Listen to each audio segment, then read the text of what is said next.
The last week, the tomatoes needed water twice a day, and my dad's pain pills had to be ground into applesauce so they'd go down. The fence out back leaned where the winter winds had pushed it. A board bowed like a rib we never got around to fixing. The house sounded like his slow breathing, and the click of the thermostat I kept steady at 72 because the cold bothered his bones. My name is Kimberly Marshall. I'm 33. I moved back into my dad's small, single-story place in coastal California 2 years ago when the stairs at his old condo got to be too much and the cough turned into appointments. I work mornings at the local garden and hardware store. The shifts meant I could be home by lunch to set out the pill box, make soup, and keep the washer going. Dad was 69. He liked crosswords and the Dodgers and exactly 2 kinds of jam. By last fall, the walker tracks had worn soft lines into the hallway rug. He would fall asleep in his chair with the TV on low, the subtitles crooked. Aiden is my older stepbrother. He's 37, tall enough to make doorways look small, forever sure of himself even when he shouldn't be. He and I didn't grow up together. Dad married his mom, Whitney, when I was in high school. Whitney is 60 and talks in gentle loops so she doesn't have to land anywhere. She'd drop off lasagna and say, "You're doing so much," then change the subject to weather. On Tuesday of that last week, Aiden stopped by with 2 lattes and a bag of muffins. He stood in the doorway, didn't take off his sunglasses, and said, "You're a saint, Kim." He looked around like a contractor walking a site. "What are resale values in this neighborhood now?" he asked, as if we were comparing pickup trucks. I said I didn't know. He tapped the thermostat with 1 knuckle and told me about a friend of a friend who'd gotten over asking last month in a different zip code. He left before Dad woke up. I kept receipts in a shoebox on top of the dryer because it made me feel like I was tying things down. I wrote the totals on an index card in black Sharpie, $642 in copays for the last 2 hospital visits, $318 in utilities for the month with the heat on, $95 for the yard guy when the mower gave up. The envelope from the pharmacy was rubber banded with the dentist bill. When I ran the dryer, the shoebox hummed against the metal lid like it was agreeing with me. Otto next door is 71, retired from the post office, all shoulders and a quiet nod. He raked his front strip of lawn, the same time I watered most days. He waved at me when the hospice nurse left and asked if I needed anything. "I'm all right, thanks," I said, and meant it in the way you mean the car will make it to the gas station on fumes. He saw the yard guy miss a week in June and saw me slip him an extra 20 when he finally came. Amara is my best friend from high school. She's 33 too, works remote for a property management company, and lives 10 minutes away in a second-floor apartment that smells like cinnamon and laundry soap. She kept telling me, "My couch is your couch," and I kept saying, "We're okay for now." She brought me a stack of manila folders and a sheet of labels and said, "Let me be useful." I wrote medical, utilities, house, and stuck the tabs on like that could organize a life. We buried Dad on a Thursday in late August, the kind of afternoon where the air goes flat and even the birds go quiet. The service was simple. Whitney ordered the flowers and chose a verse. Aiden wore a navy suit and sunglasses and kept his phone face down in his hand like it might bite. People hugged me and said the right things. Afterward, our fridge held 3 casseroles, a bowl of cut fruit, and a pie sweating under plastic wrap.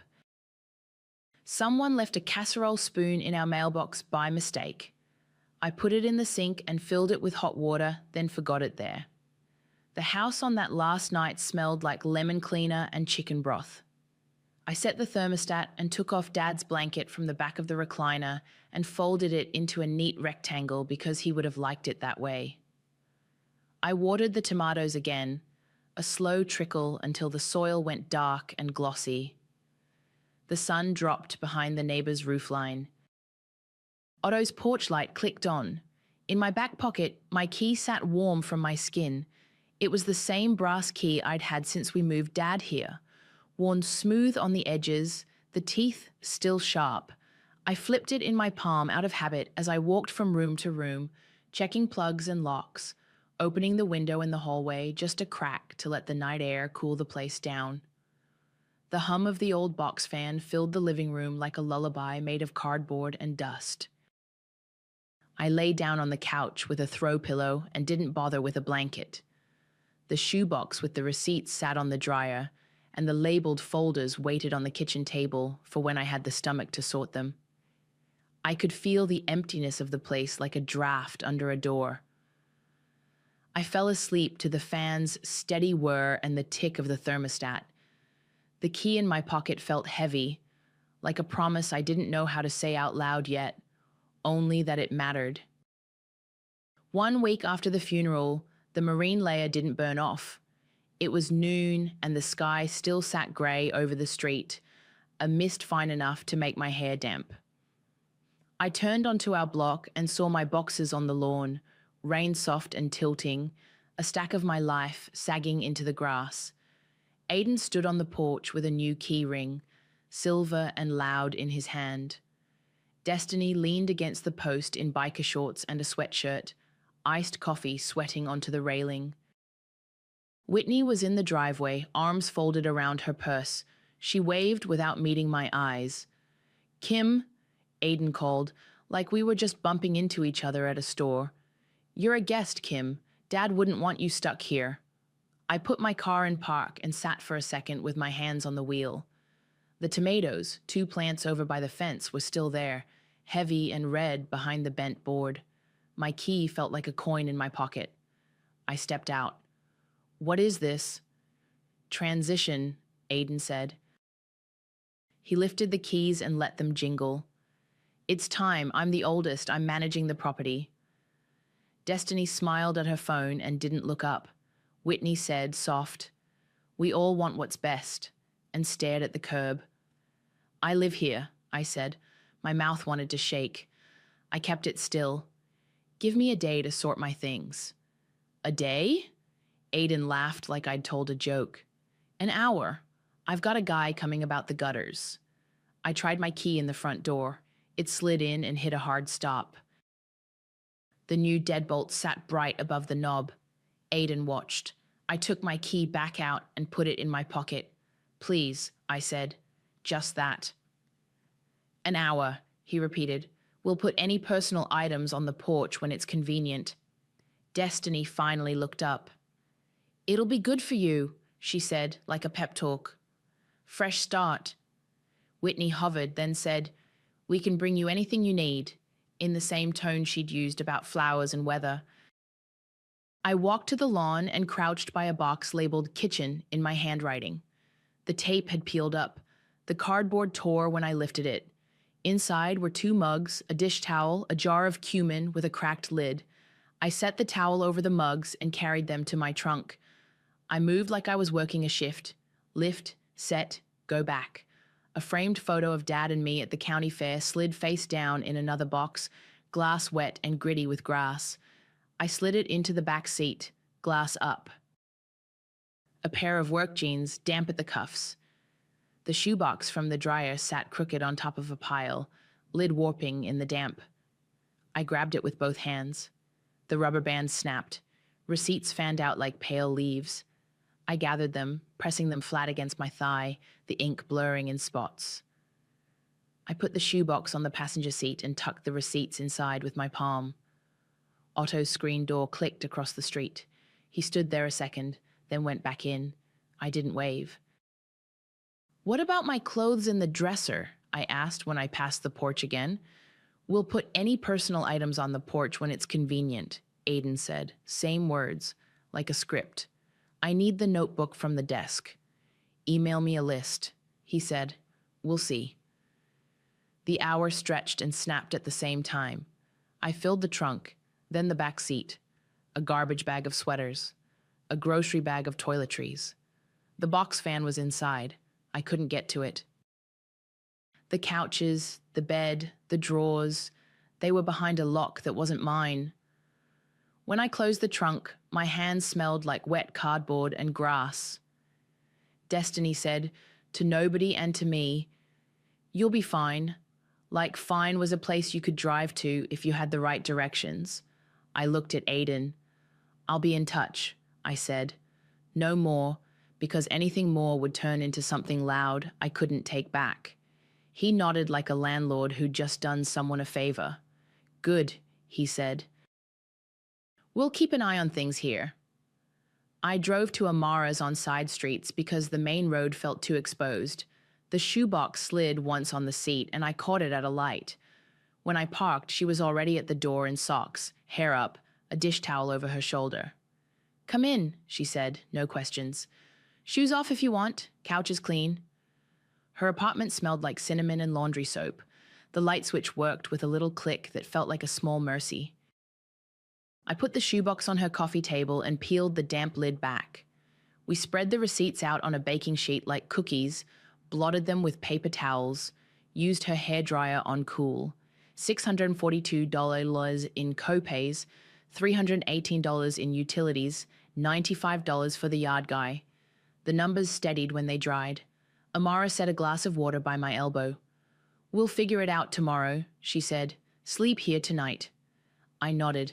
I put my useless key on top of the shoebox. It looked smaller in this light. I stared at the totals until they stopped blurring, then lay down on her couch. The cushions held. I pulled the throw over my chest and listened to the apartment hum like a normal place. I told myself I'd sleep and then find out what, if anything, still belonged to me. Friday morning, I asked my manager for the morning off. Family paperwork, I said. He looked at the schedule, tapped a pen, and nodded. Be back by 2 if you can. I promised I would. The county clerk's building smelled like toner and floor wax. A line of people wrapped past the marriage license posters and a bulletin board full of legal words I didn't know. When it was my turn, a woman with a neat bun and a name badge that said Esme Holmes pulled the microphone closer. What can we help you with? I'm looking for a recorded deed for my dad's house, I said, giving her his full name and the address. He passed last week. I'm sorry, she said. Same tone she probably used a dozen times a day, soft but steady.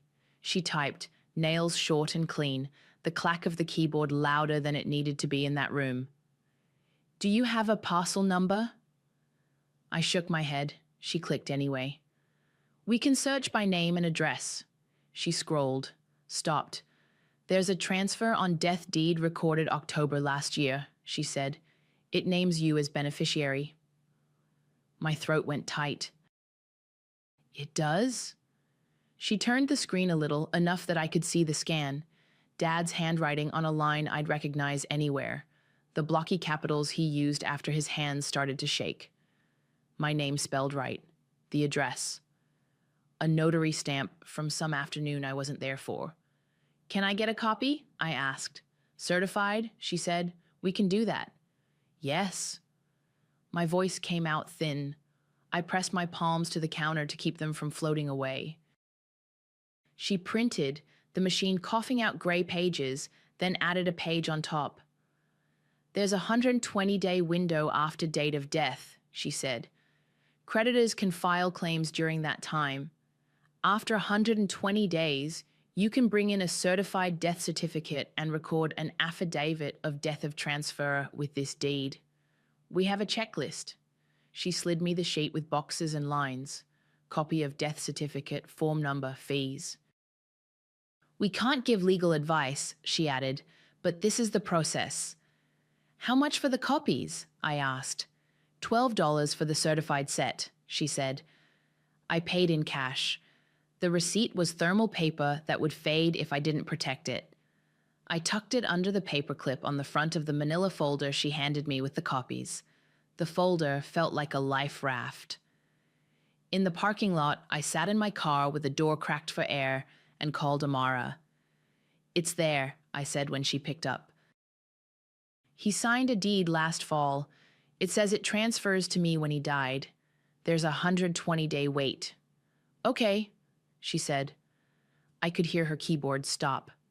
Okay, come here. We'll make a plan. Do you want coffee or food on the way? I don't know, I said, and laughed because my face was wet and everything felt out of order. I have paper, I have to wait.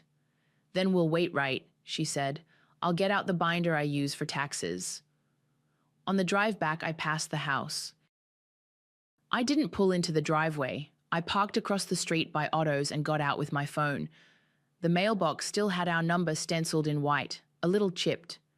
I took a photo of the numbers, then one of the tomato cages pushed up against the leaning board. The water meter sat in a concrete box near the curb. The lid had a serial number stamped into it. I took a picture of that too. The gas meter was against the sidewall, visible from the sidewalk. I snapped that one and the electric meter with its blinking red dot. Otto leaned on his rake and watched me over the top of the handle. You all right? He asked. I will be, I said.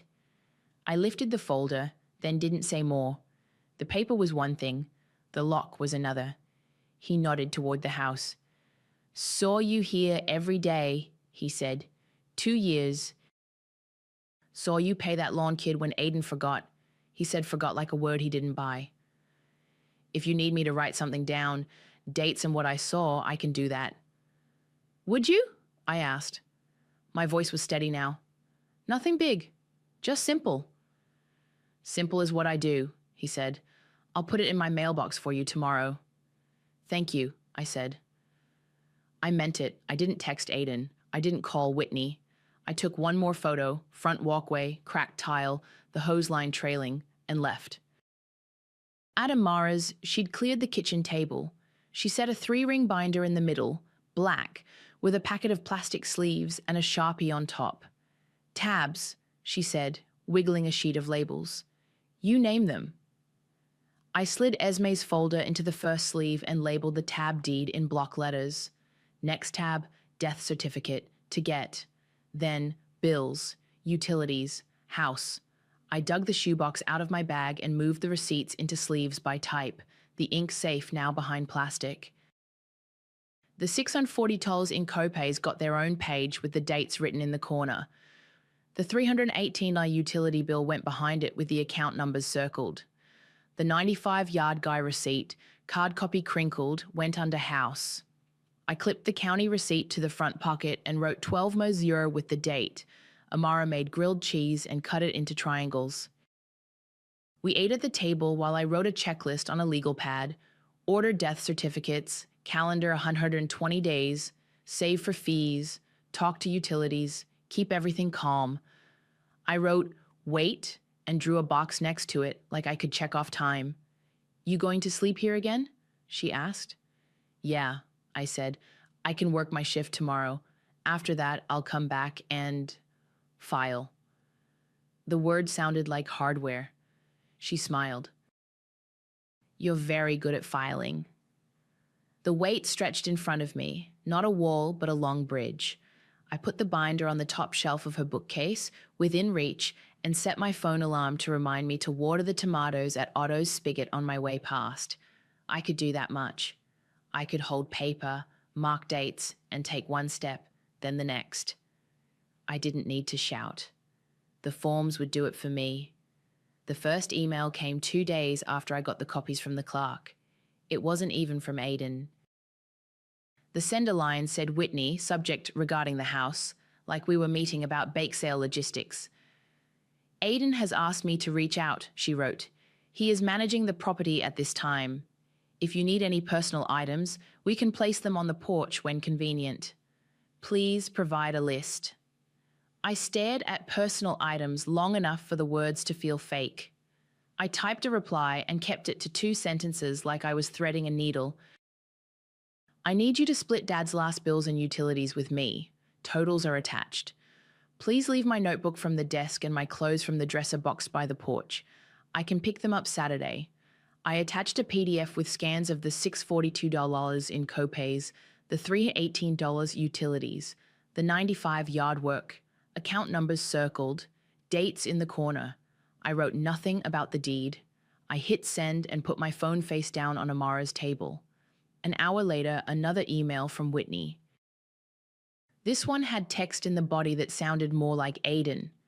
You are not on the deed. I talked to a guy and he confirmed, "You've been staying there as a guest and now you're out.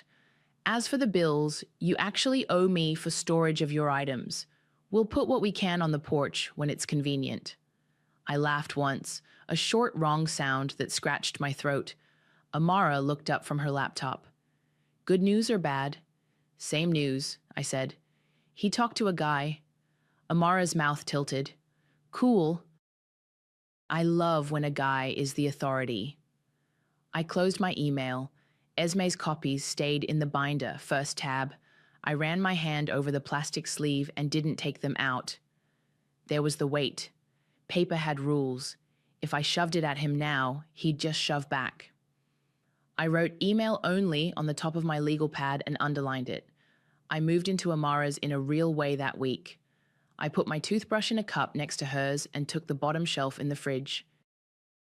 I slid a tote of clothes under her coffee table and taped a label on one end so I'd put it back the same way every time. I gave her some cash for groceries even though she waved me off. "Take it," I said. "We're not 12. She grinned and took it. At work, I stacked bags of potting soil and mixed paint and cut keys with the old machine that whines but still does the job. A woman bought a flat of marigolds and asked if they needed full sun. "Yes," I said. "Water twice a week to start." My manager asked how much time I needed for family stuff. "I'll keep mornings," I said. The store had the same hum it always did, and for 4 hours at a time, I could be just a person who knew what size hose fitting matched which connector. Every night I put a few dollars in an envelope marked fees and tucked it behind the binder on Amara's shelf. I didn't know what each form would cost. I knew it would cost something. I set a calendar reminder for day 30, day 60, day 90, day 120. I added Otto's name to a note in my phone under witnesses and then changed it to neighbors because that felt less like a courtroom. Saturday morning, I drove to the house at 9 because I'd said Saturday in the email. The sky was clear and mean about it, no clouds, sun hitting the driveway straight on. A rented dumpster sat crooked near the garage. Someone had spray painted their security company's sign brighter and stuck it in the lawn like a flag. On top of the pile in the dumpster, Dad's magazines were bundled with twine in stacks of 5. The top one, a baseball preview with a crease down the cover from where he'd folded it over an armrest. I parked across the street. The porch had a cardboard box, 2 sweaters that weren't mine, a bag of mismatched cords, a ceramic spoon rest shaped like a chicken I didn't recognize. No notebook. No dresser drawers. The front door was shut. The new deadbolt looked like a tooth. I stood by the curb and looked at the magazines a long minute. Then I walked up the driveway, reached into the top of the dumpster, and took the baseball one. Aiden wasn't around. Destiny's voice drifted from inside, laughing at something, a TV going too loud behind her. Whitney's car wasn't in the drive. I held the magazine like it might fall apart if I pressed too hard and walked back to my car. Otto was on his porch with a mug. He lifted it in a half wave. I lifted the magazine back like a secret handshake. He didn't say anything, and neither did I. I put the magazine in the passenger seat next to the shoebox and sat there until the sun heated the steering wheel. Then I said, out loud into the empty car, "I'm going to do this right." It wasn't a speech. It was a line to balance on when the ground tilted. I drove back to Amara's and slid the magazine under the binder on the shelf. I made a new label for a tab and wrote emails. I printed the chain with Whitney and hole-punched it. The binder made a soft click when the ring shut. When my phone buzzed again later with a new email, subject, follow up, I didn't open it right away. I sliced an apple, washed a plate, and then sat down with the legal pad and wrote the next small thing. Order death certificates Monday. Underneath that, in smaller letters, I wrote, don't send deed yet. Wait. Then I checked off Saturday pickup, even though the box had been wrong, because showing up counted. The days stretched and settled into a routine that didn't look like much from the outside.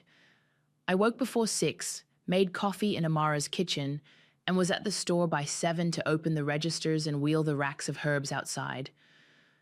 I liked the quiet of that hour, the way the automatic doors sighed and the bagged soil stacked in straight lines. For 4 hours, I answered questions about fertilizer and cut keys on the old machine that screams on the first pass and then calms down. After work, I went back to Amara's, showered, and ate tuna and crackers over the sink because a plate felt like a task. Then I opened the binder on the kitchen table and added one more piece. I called Vital Records on Monday like I'd written on the pad.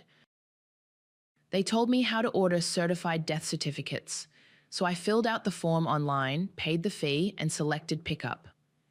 3 days later, I took an early lunch, waited under fluorescent lights with 2 other people and a crying baby, and signed for 2 copies. I hole-punched the receipt and slid it behind the death certificate to get tab, which I relabeled to death certificate with a little satisfaction I didn't show on my face. I pulled bank statements from my email and printed the pages that mattered. Charges to the electric company, the gas, the city water, auto pay entries that lined up with the months I'd written on my index card. I circled the account numbers. On the November statement from last year, I highlighted a check to the county tax collector and wrote property tax in the margin. Each page went in a sleeve behind utilities and house, the binder rings clicking shut like a soft yes. Otto slid an envelope into his mailbox with my name on it, just like he said. Inside was a 1-page note, typed and signed in his neat hand. I have resided next door since 1985. I observed Kimberly living at our address daily from September 2 years ago through the present. I observed her paying a lawn service and handling daily care for her father. Dates, nothing extra, exactly what I'd asked for. I texted him thank you with a photo of the binder tab it was going under. He replied with a thumbs up. I started a tab labeled occupancy after Destiny posted a photo from my dad's front porch, her legs up on a metal table that used to sit by his recliner. The caption said, "Fresh starts," with a sunrise emoji. I took a screenshot before she could bury it under jokes and food pics, printed it, and slipped it into a sleeve. On the margin, I wrote, date, timestamp, and circled it. The yarn of the days kept pulling tight. Aiden sent another email about managing the property and storage fees. I didn't answer right away. When I did, it was 2 sentences. Please confirm the time on Saturday to pick up my notebook and clothing. As previously requested, please remit your portion of the final bills. Totals attached. I attached the same PDF and added a new page with the death certificate fee because money is money whether or not he paid it. On a Wednesday night near the end of September, I scrolled back through my voicemails to find a call from a customer and hit play on one from Dad by accident. His voice filled the quiet. Paperwork handled, Kim. Sleep. October last year, the date stamp said. I held the phone to my chest a second and then hit play again. Third time, I wrote the date and a tiny line from his words on a sticky note and stuck it inside the binder in the deed tab, not the voicemail itself, just a reminder of what the paper meant. I kept watering the tomatoes when I could. Otto let me use his spigot and coil a hose through the fence gap. The soil went dark, the leaves stayed glossy. The bent board leaned the same way it always had. I snipped 2 ripe ones and set them on Amara's counter on a napkin. We ate them over the sink with salt, the juice running down our wrists. In the back of the house tab, I slipped the yard guy's carbon copy receipt for the $95 from last summer, the one that still smelled faintly like gasoline. On the back, I'd scribbled a phone number in blue ink and the word Jose Locksmith from the afternoon the shed padlock seized up and the mower was trapped inside. I hadn't called him then because the yard kid had wiggled the lock open with patience I didn't have. I stared at the number now and underlined it once. Destiny drove by me once when I was parked across from the house, snapping another photo of the meters. She laughed to herself, window open, a song too loud for the street. I didn't look up. I checked the date stamp on my phone and moved on. The Effie's envelope on Amara's shelf got fatter. I put in singles, fives, a 20 when I could. The calendar alerts popped up on my phone. Day 30, day 45. I acknowledged them and didn't make them into anything they weren't. I wrote email only at the top of every new page of notes so I wouldn't forget and call in a moment of wanting to make noise. I didn't send the deed. I waited. On a slow Sunday at the store, I laminated my schedule and set it under a magnet by the time clock. "You good?" my manager asked, low enough not to be a thing. "I'm fine," I said, because fine was a place I could walk to from here. "I'm just collecting paperwork."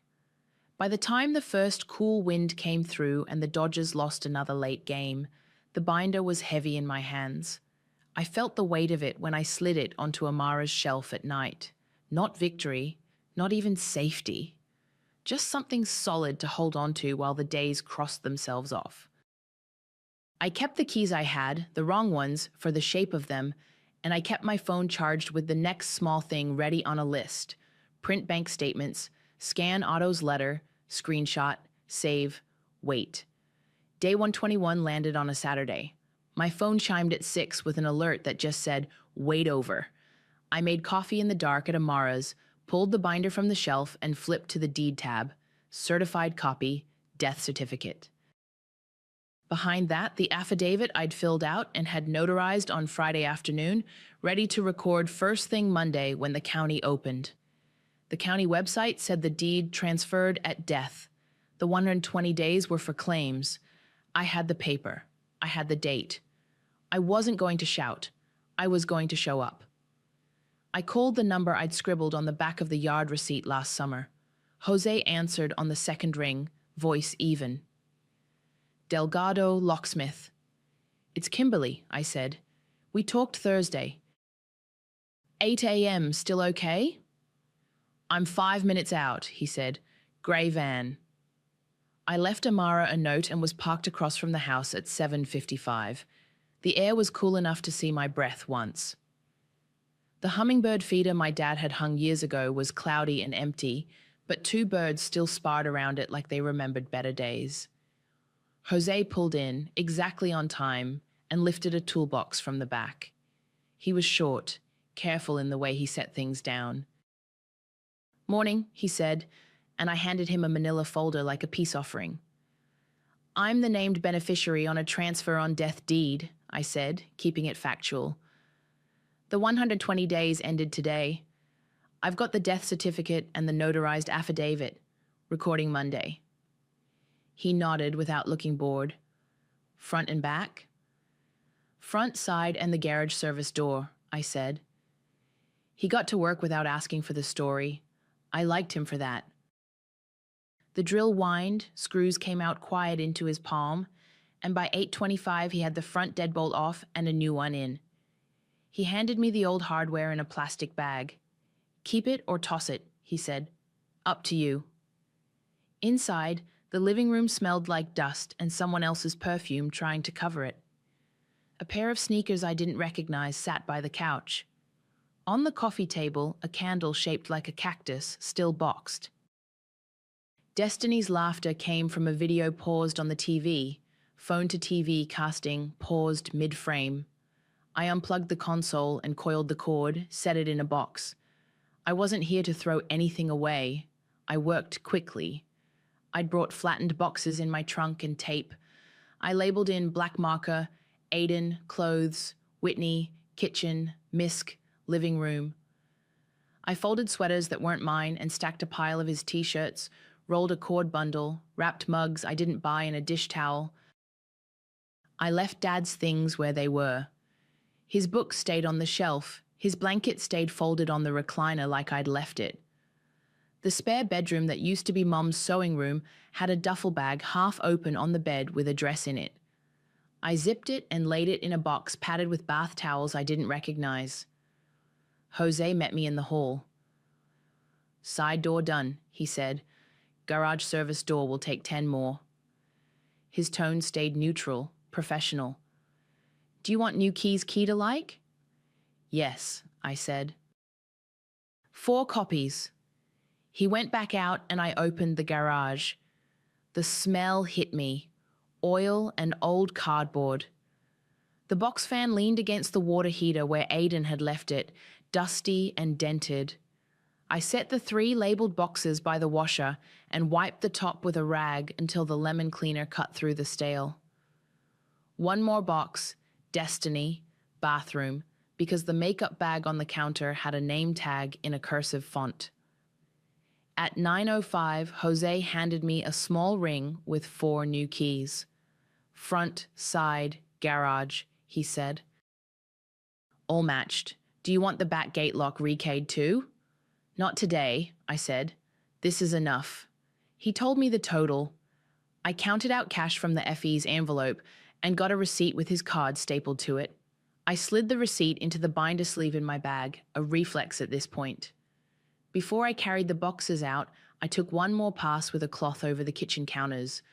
Crumbs into the sink, a line of dust gone. I didn't want anyone to accuse me of tossing or breaking. I set the boxes on the porch in the shade, lids taped but not sealed, names big enough to read from the steps. Inside the screen door, I taped an envelope at eye level. I'd typed the note and printed it at Amara's last night so my hands wouldn't shake the letters into something ugly. Aiden. Enclosed. Copies of the transfer on death deed and the death certificate. I will be recording the affidavit of death with the county on Monday. 3 boxes with your and Whitney's items are on the porch. Please pick up by Friday. Regarding final household expenses, your share due to me is $480. Please remit by the 15th. Copies of receipts attached. Contact me by email only. Kimberly. Behind the note, I stacked the copies. Deed, death certificate, a 1-page summary with the math, and photocopies of the receipts. I initialed the bottom corner of each page and wrote the date. I closed the screen door and latched it.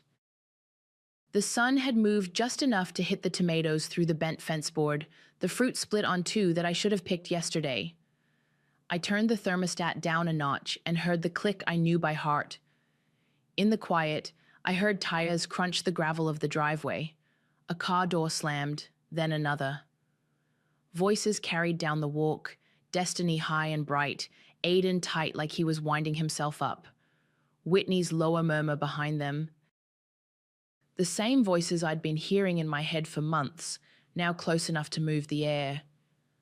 I stood 3 feet back from the screen, key ring in my hand, and felt the weight of them land in my palm like they belonged there. I took one breath, the lemon cleaner sharp in my nose, and waited for the knocking. Aiden hit the screen with the side of his fist, not hard enough to break it, just enough to make the aluminum frame rattle. Open the door, he said. Be reasonable. Destiny angled her phone so it caught me and Aiden in the same frame. Say hi, she chirped. Whitney stood 2 steps down, arms crossed around her purse, eyes on the porch boards. I stayed 3 feet back from the screen, like I'd practiced in my head. The new keys were cool and solid in my hand. I let them jingle once. The sound cut his next sentence in half. Proof's there, I said, nodding at the envelope I'd taped at eye level. Email only. He ignored the envelope. You can't just... He gestured at the lock. I can call someone. Call whoever you want, I said. My voice didn't go up. The paper's there. Destiny laughed, nervous edges under it. Girl, you're not even on the deed. I held up the ring of keys without shaking them this time. Proof's in the envelope. Email only, I repeated, like a cashier repeating a total until someone hears it. Whitney reached for the tape and peeled a corner of the envelope, then stopped. Aiden, she said, soft warning. She didn't look at me. He ripped the envelope free and flipped through the copies, faster than reading. This doesn't mean anything yet, he announced, like a courtroom he'd invented. We talked to a guy. Esme at the county is my guy, I said. I'm recording the affidavit Monday. Today is day 121. I kept my hands in sight, the keys resting against my palm. He slapped the papers against his thigh. You think you're going to put me out? I think you've been given notice, I said. Boxes are on the porch. Pick up by Friday. Email only. Destiny stopped laughing at the word notice, just for a second, then lifted her phone higher. Are you filming me? She asked like she'd just remembered to be offended. Yes, I said. My phone had been recording since the tires hit gravel. Time, date, everyone's fine. He leaned in, forehead close to the mesh. You're not getting a cent from me.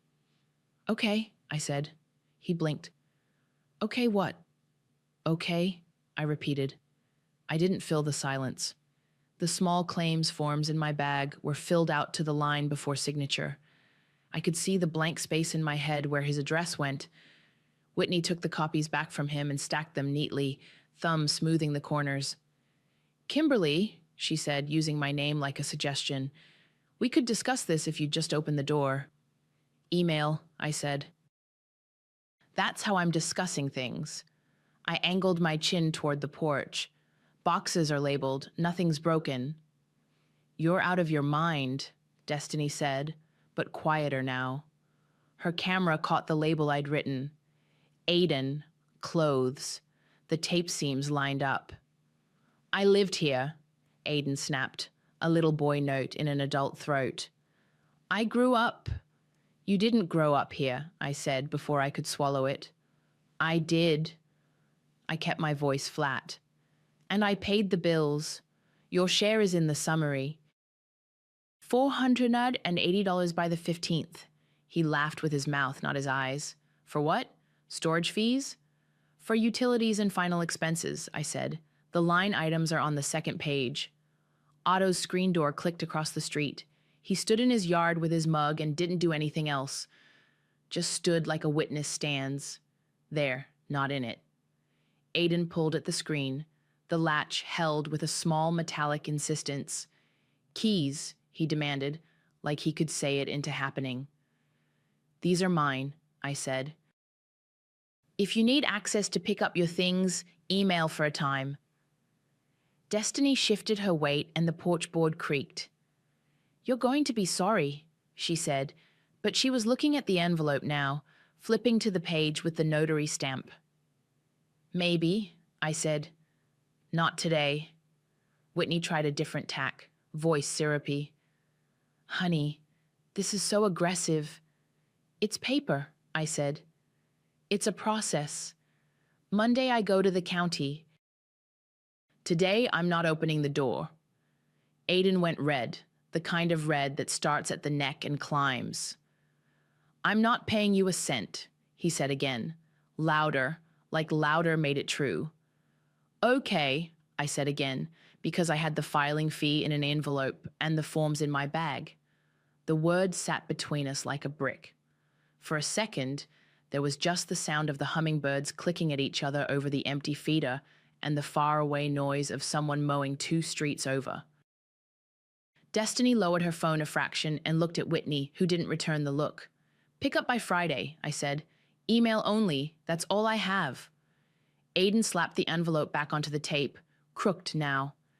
This isn't over, he said, but it landed more like something he wanted to hear than something true. Email, I said. Same calm, same distance. He glared for one more beat. Then he turned on his heel and walked back down the steps, past the boxes with his name on them. Destiny followed, camera up again, but less sure of what to say. Whitney paused, pressed her lips together like she was holding in 100 things she'd never say, and then went after them. I stood there until the car door shut and the engine rolled away. Then I shut off my camera and checked that the latch was still latched, the keys still heavy in my hand. The house smelled like dust and lemon cleaner, exactly like it had at 8 that morning. I picked up the envelope that was hanging crooked and smoothed the tape, then jotted the time on the bottom corner of my summary because details make things real. I didn't open the door. I didn't need to. The lock clicked once when I turned the knob, just to remind me it was there, and then I set the keys on the counter for a second and let the quiet pool in the room. The quiet didn't ask anything of me. It just existed, the way a closed door does, steady and mine. Monday morning, I was at the county clerk's office when the doors unlocked. Esme recognized me and gave me a small smile. I slid the packet across: certified death certificate, the transfer on death deed copy, the notarized affidavit I'd filled out on Friday, and the preliminary change of ownership form the website said to include. She checked the boxes on her screen, stamped in red, and told me the fee. I paid and watched the stamp hit the top right corner of my affidavit with a neat thunk that felt like a seatbelt clicking. "Recording date is today," she said. "Here's your conformed copy." She slipped the receipt under the clip on the folder. "You're all set on our end." "Thank you," I said, because there wasn't a better word.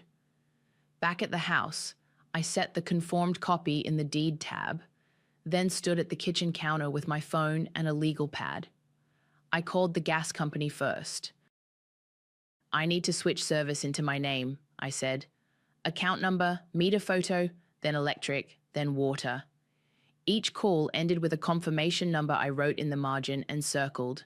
The cable company put me on hold long enough for me to wipe the fridge shelves. When a human picked up, I canceled Dad's old account and opened my own.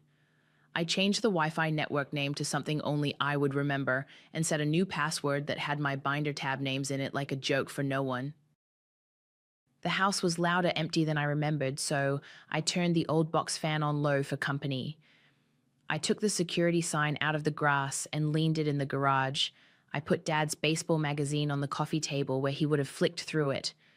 I watered the tomatoes hard and cut the split ones for the compost. The bent fence board had bothered me for months. I set a fresh picket and 2 screws with the drill from the drawer and tapped it straight. When I stepped back, the line looked right. The 15th came without a payment. I checked my email twice that day and then put my phone face down. On the 16th, I drove to the courthouse with my binder and filled out the small claims form at a counter that was too low for comfort. Claim: reimbursement for final utilities and household expenses per attached receipts. Amount: $480. I stapled copies of the summary and the bills. The filing fee stung, money I could have put toward a better coffee maker, but I paid it and slid the receipt into the FE's sleeve. I hired a process server because I didn't want to involve Otto more than he'd already stepped up. 3 days later, the server texted me a photo. The notice tucked behind the knocker of the front door, date and time stamped, Aiden's name clear on the caption. The hearing date sat a month out. I marked it on the calendar and went back to work, back to the store, back to my routine. In the gaps, I made the house mine in small ways that cost less than $20. I scrubbed the grout around the sink with a toothbrush. I swapped the brittle porch bulb for a warm one. Otto came over with his drill and an extra set of hands when I said I had a wobbly couch to wrangle. 2 nights after that, Amara and I carried in a secondhand couch from a thrift store that still smelled like someone else's fabric softener.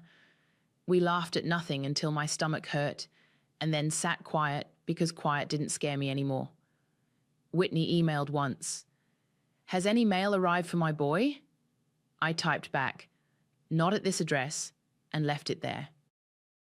Destiny's posts slowed to food and gym mirrors. Aiden didn't email at all. The boxes I'd labeled disappeared from the porch the second evening after I set them out. I swept the steps and taped a fresh note over the sticky outline where the first envelope had hung. Contact by email only. The night before the hearing, my phone buzzed at 4:52 p.m. with a mobile deposit alert, cashier's check, $480. The memo line was blank.